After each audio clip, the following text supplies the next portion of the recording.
For your next part of your bag project, we're actually going to wait on the lining and do the straps first so that we can have our whole bag body outside done. So you're going to need your 2 strap pieces, and ultimately you'll need your bag body as well, but we're starting out with just the straps because there's some things we've got to do to them before we can attach them to your bag. So to start out with, we are going to fold each of your straps in half, the long way or hot dog style, I don't know how you were taught. But we're going to fold them in half, and then we're going to just go through and pin them together, matching our stitch line. So I'm going to stick this pin in the corner there, flip it over, decide that's not quite right, scooch it, scooch, scooch, there we go. And then I'm going to just continue that process all the way along. So you're going to pin it the long way, and then you're going to stitch along that line. So if you want to skip over this next chunk of me dropping pins while I attempt to pin, you can. If you're following along with me, use this time to pin while checking your seam line. This is a lot harder to do when you're looking through the lens of your camera, which I was doing. I should stop trying to do that. I was trying to make sure you guys had a good view, but in turn that was making my depth perception really bad. Yeah, but so you'll just want to make sure that you've got your stitch lines matched up the whole way along this, and then you'll stitch it. And you'll do that for both of them. And then I will show you what happens next, but next you'll be grading your seams. So hopefully they get an A. Yeah. Oh, got it.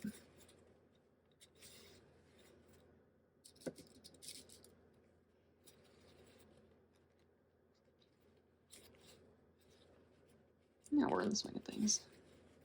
Yeah. Okie dokie. So now that I've got it mine all pinned, I'm going to have you repeat this process with your other one and then take them both over to your sewing machine and sew them the long way, which I will do on camera, but just be sure to backstitch and everything the usual way.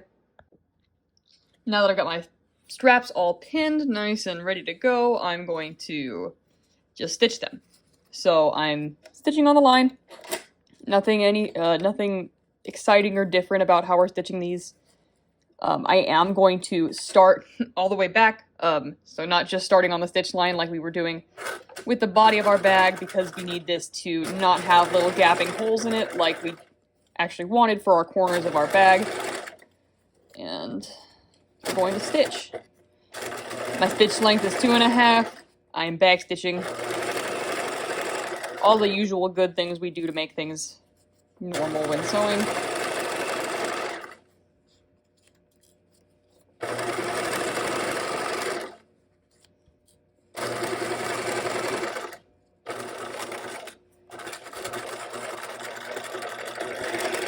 Again, back stitching, and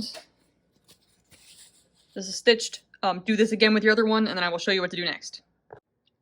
For our next step, we've got our sewn straps ready, but they still need to be turned. Before we can turn them, we need to press this seam in our 3-way press, and then we're going to trim it down. And in our handout it says we're grading it, but technically we're just cutting it down, because we're not cutting it to different lengths like grading would normally imply. So I'm going to press it open. And you might be saying, why are we pressing it open if we're just going to have to cut it all down, because that'll be twice as much work.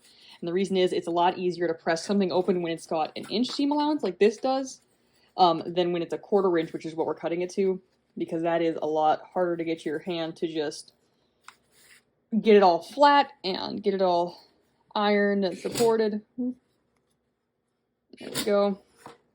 Okay. And in the classroom, we've actually got a special little dowel thing that can insert into your straps, so you can press this without doing what I just did, which is like doing it sort of to one side. I don't have that here, obviously, so I'm just doing it the old-fashioned way, which is what you can do at home if you're trying to do this without a fancy strap pressing dowel with padding on it. It's a really quite the contraption. The thing we've got at school. And by that I mean it's a stick with padding, but I think it's neat. Okay, so now that I've gotten this all pressed open, you can see it's sitting nice and flat now, I'm going to trim this seam down. So we're aiming for 1/4 inch like it says on your handout thing, which is about there-ish. you can, what I would do if I were you is I would take a ruler and I would mark the start of this, and I don't have a ruler right here, but I do have one right over here. So I would take a ruler and I would mark the start of it. I've got a measuring tape, and I would say, okay, we're aiming for 1/4 inch, which is this little tick mark right here. And so I would take one of my fancy pencils and I would break it, apparently. I think that's what I just did. Okay, we're good. Yeah, it's like a twisty crayon. Okay. I got new pencils, if you couldn't tell. They're water soluble, which is exciting and also completely unnecessary for this. So I'm just marking myself a little visual point. If you're really struggling with eyeballing it, you can mark this line all the way along. However, that is going to take too much time, in my opinion. For how accurate this needs to be, that is not necessary. So I'm just going to look and say, okay, that is the distance I'm trying to maintain from the seam. And I'm going to clip all the way along there while also trying desperately to stay on camera. It's quite the balancing act. Yeah. And yeah, the point of this, like I said, is it's going to be a lot easier for everything to lay nice and flat if there's not this much seam allowance. I think we've got actually a 1/2 inch on each side right now, which was great for sewing and everything. However much we had was great for sewing. But for flipping it and having it not have a huge bump in the middle, that's one reason. And also it's just easier to get things turned when they've got their seam allowance clipped nice and skinnier. And you're going to do this to both sides. And once you've got that done, because through the power of cinematography and magic, I'm going to not show you the second one. I'm going to jump to the next part. Now that I've got both sides clipped to 1/4 inch each, you can see they're basically even. I'm going to take a safety pin. I'm using like a medium-sized one because a small one's hard to find, like with your fingers when you're doing this, and a big one can be hard to fit. And I'm just doing the usual method of turning a tube. So if you ever need to turn a tube for like a drawstring or a strap, what you're going to do is, I should explain as I go, I stuck my safety pin in through the end of this, I closed it up so it is like looped around the outside of one of the edges, and then I'm just going to tunnel that bad boy into this tube.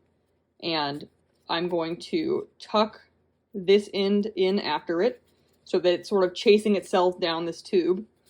And then I'm just going to, with my fingers, move this safety pin along. And it's kind of hard to see in this video, but you can really feel it. It seems daunting when you first start, but especially with these straps, they're not that long. And so they're not that difficult to turn. And what you basically do is you push it along, and then you grab this outside part and try to get it to move until it's flat, and then you do it again. Because we're just moving the first end through the entirety of the tube so we can turn it right side out. Because we do not need inside out straps for this. We need straps that have no raw edges on the outside. And once you reach the end, you just pull it through, and then you've got a correct side out tube, which will become your strap. So you can take your safety pin off, and then what you're going to do is you are going to find that seam you sewed in the beginning, and you want that in the middle, facing up, because we're going to press this so it's nice and flat and crisp, but we want that in the center, because visually that looks the best, as opposed to having it on one side or the other. A nice centered seam is where we want to be. And so you're going to give it a good solid press, which is the third part of our three-way press, since you couldn't exactly do it before when it was a tube. And you want things to be really flat, because for our next step, we're going to be top stitching the edges of it and then attaching it, and you don't want weird pillowy straps on your bag. You want crisp and stylish straps sewn by a pro. Okay, so this is what your strap needs to look like right now. We're going to head back over to our sewing machine and do a couple more things, and then we're done with straps. Now that I've got both of my strap pieces turned and ironed so that the seams are facing in the middle, straight out, it's time to top stitch. So what I'm going to do is I am going to place the long edge of my strap underneath my presser foot, and I'm going to top stitch this at 1/8 of an inch. This top stitching is both for functional purposes, because it makes your straps a lot stronger, and it's for practical purposes because it looks very nice and tidy. visual purposes. It's a nice decorative thing as well as making it sturdier. Your handout says to do this at 1/4 inch. However, I find that is too far in for a strap these size. However, I will let you use your designerly discretion if you like your top stitching to be more towards the middle. You are welcome to do it at 1/4 inch. I'm doing mine at 1/8 of an inch. Either way, it's reinforcing them and making sure they hold their shape and not ever bubble up and do weird stuff for you.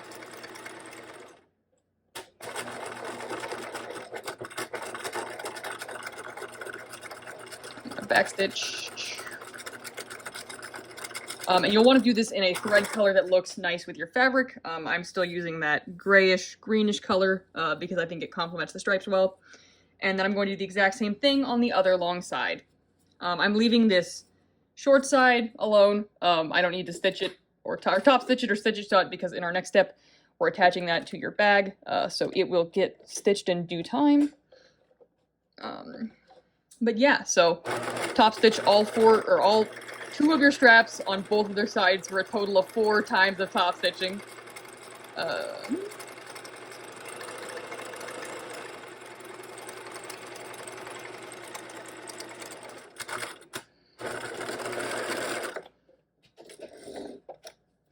And your top stitch strap should look something like this. You'll notice it's got these really polished looking, I feel like it makes everything look really professional when you top stitch on the edges of it. Plus, now your strap can't shift around and lose its middle line and become a squibbly squabbly mess. So do this to all of your straps and then you're ready to attach them to your bag. Now that my straps are top stitched and ironed and everything is done with that part, we are ready to attach these to our bags. So at the top of your bag, you'll notice on the front and back sides, there are these 2 widely spaced notches, which very conveniently are the same size as your strap. So that is your placement guide for these. However, don't get tricked. You're not attaching it to this side. You are going to be pinning it to your right side. So what you're going to do is you're going to look and say, okie dokie, that is where things are lining up. I'm matching the edges of my 2 strap, well, the edges of the straps to these 2 points. And I'm actually going to do the thing we did earlier, where I'm putting pins to mark these 2 notches on the right side so that I don't have to be guessing about where things are going. There we go. And now I can say, there, my strap goes right there. And you're going to want to do this with the centered seam facing out towards you. So that way when you flip it, it is the nice finished outside part facing out towards the world, and the seam part is towards your hand when you're holding your bag. So I'm just going to put a pin here. And I'm not worrying about trying to match up seam lines right now or anything. Not that this piece has any seam lines at this point. But I am making sure that when I go to pin this side on, I'm going to not let it get twisted. Because otherwise your bag handle will be permanently twisted, which is just really kind of a letdown. I would think if I made a bag and I spent hours making videos of me making a bag so that other people could make bags, and then the bag I made turned out with a handle that looked like this, I'd be like, well, I guess I should switch careers. I don't know. I would be done. I would call it a day. So I'm going to pin that one there. But yeah, we're just going to be basting these on at 1/4 inch, just like we did earlier with the pocket type things. And this is what you want your strap to look like when it's pinned on. This is how you know it's not twisted, is it can make a big U shape or a big U shape like this with no curly deviances in the middle. And you're going to do this to both sides, and then we're going to head over to your machine and stitch it, and I will show that part. And then you're done with straps by themselves. Then you're on to like lining territory. Back over at my sewing machine, I am going to do exactly what I said I was going to do. I'm going to baste these straps on at 1/4 inch. So that means I am not back stitching, and I did adjust my stitch length to be a little bit longer. I've got it at 4. Because these are just to temporarily hold them in place. And you might be noticing I am not going to stop and pick all my stuff up and then scoot over to where the next strap is. When they're on the same side, I'm just going to do one slightly longer row of stitches at 1/4 inch until I've stitched both of these straps on the same side on, so that we are only doing this twice instead of 4 very small times. So now my strap is basted onto my bag, so it's like temporarily on there. I wouldn't want to fill this with groceries yet. It's still not ready for your you know, like really heavy load, because this would definitely pull out. There's no back stitching, and it's stitched on a really big stitch. But it is temporarily held in place, which is what we want. We're doing this again to make the seam allowance not super bulky and all that stuff with seams. So repeat this on your other side, and then you're ready for the next video.